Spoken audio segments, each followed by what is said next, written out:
Isang panalo na lang ang kailangan ng National University para masweep ang 2024 Shaky Super League season kasama ang kanilang bagong Grand Slam coach sa Pro League na si Coach Sherwin Meneses. At para kay Coach Meneses, nagawa na ito noong nakaraang PVL season kasama ang Creamline Cool Smushers. Ang panalo sa Game 1 ay hindi dapat pigilin ang Lady Bulldogs at manatiling gutom para makamit ang three-peat at manalo ng pangalawang titulo ngayong season upang makasama ang kanilang National Invitational Supremacy. One bark away na lang at makakamit nila muli ang kampyonato. Pero ang tanong, babawi kaya ang Lasal Lady Spikers upang ma-extend sa Game 3? Dahil sa first set pa lang ng laban, frustrated na si Coach Noel sa ipinapakita ng Lady Spikers. Di magawang solusyonan ng Lasal ang mga maiinit na atake ng NU Lady Bulldogs at nagawang patahimikin ng NU ang scoring machine ng Lasal na si Angel Canino. Kaya out of 16 attacks ng NU, 7 lang ang nagawa ng Lasal.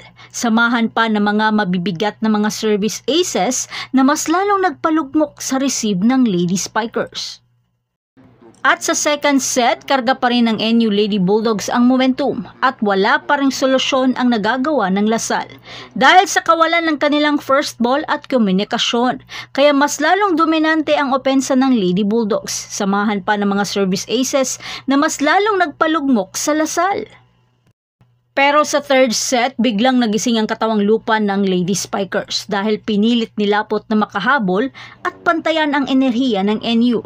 Kaya sunod-sunod na puntos ang binitawan ni Shibana dahilan upang mahabol nila sa 21 all at dahil sa isang monster block ni Provido kay Mata. Kaya muling nanumbalik ang kumpiyansa ng Lasal. Kaya Coach Sherwin napilitan mag-time out. But this time, iba na ang body language ng Lady Spikers. Bagamat ang dalawang kupunan ang nagsasagutan lamang sa service errors, pero nagawa pa ring tablahin ng Lasal sa 22 all dahil sa isang combination play ni Shivana Laput. At sa isang regalo ni Del Castillo, nagawang mag-set point ng Lasal. Pero NU Lady Bulldogs ayaw paawat at hindi pa rin bumibitaw. Dahil Solomon at Laput sagutan sa kanilang mga malalakas na atake dahilan ng maiinit na hampasan.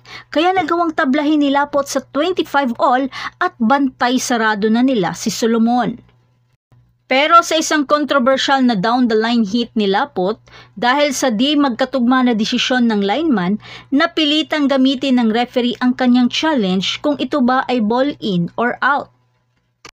At dahil napag-alamang outside ang bola, kaya sa NU ang score na 26-25. 1 point away na lang upang makuha na ng NU ang unang panalo sa Game 1 Finals. Pero sa simpleng drop lamang ni Alinsog natapos nila ang Game 1 Finals sa mahigpit na third set sa score na 25-27. Maganda ang ball distribution ni Lamina dahilan upang hirangin siyang player of the game na may 15 excellent sets. Kaya sa muli nilang pagtutuos, babawi kaya ang Lasal o mananatiling reyna pa rin ang NU Lady Bulldogs? At yan ang lahat para sa ating update ngayon. Manatiling nakatutok para sa iba pang mga balita mula sa mundo ng Philippine Volleyball. Huwag kalimutan mag-like, mag-subscribe at i-spike ang notification bell para hindi ma-miss ang mga susunod na video. Hanggang sa muli, patuloy na mag-spike at mag-dig sa ating channel.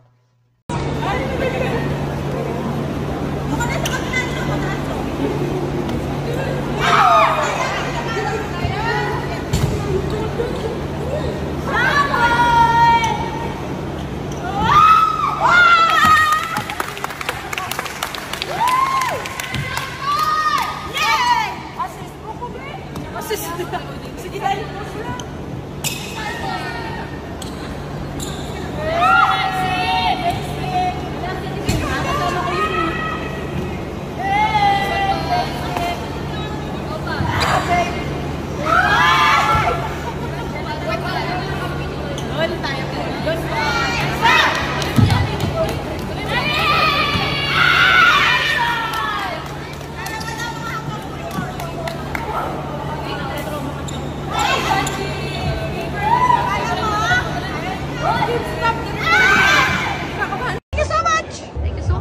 Thank you so much. Thank you so much. Thank you so much.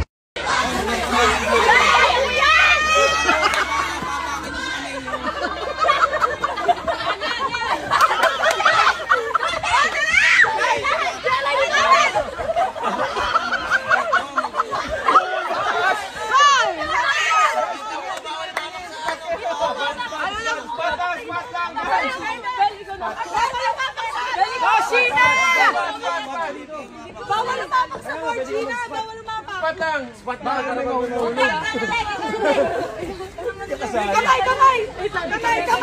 Kabila. Bawal na, bawal. Parang cutting classes, ano? Matakas! Matakas. Kamay! Dito ka.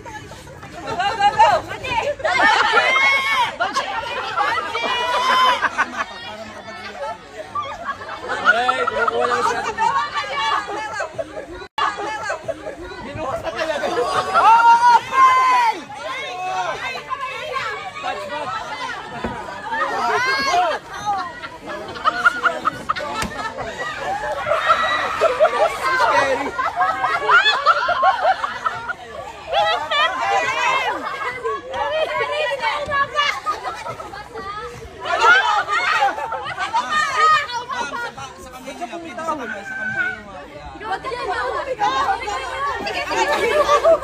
Go!